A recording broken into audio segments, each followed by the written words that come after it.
اعوذ باللہ من الشیطان الرجیم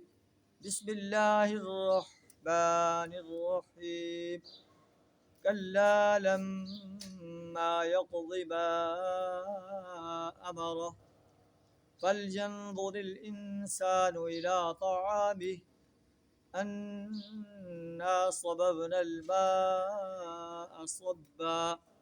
ثم شققنا الارض شقا صدق اللہ العظیم۔ اللہ انسان کو اس کی تخلیق بیان فرما کر ارشاد فرما رہا ہے کہ انسان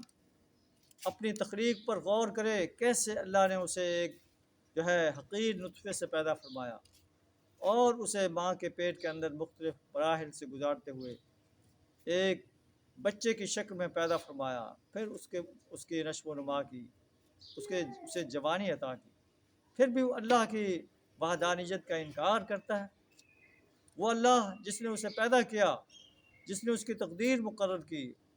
اس کے لیے زندگی کی ہر سہولت مہیا کی، پھر جب چاہے گا اسے موت دے گا، پھر اسے قبر میں پہنچا دے گا، پھر اسے جب چاہے گا اسے اٹھا کرے گا، پھر بھی وہ اللہ کے آرڈر کو پورا نہیں کرتا۔ انسان اپنے طعام کو دیکھے، کیسے ہم نے خوب پانی لنٹھایا، پھر زمین کو پھاڑا، اس میں غلے، انگور، ترکاریاں، زیتون، کھجور اور گھنے باغ، پھل اور چارے اگا دیے۔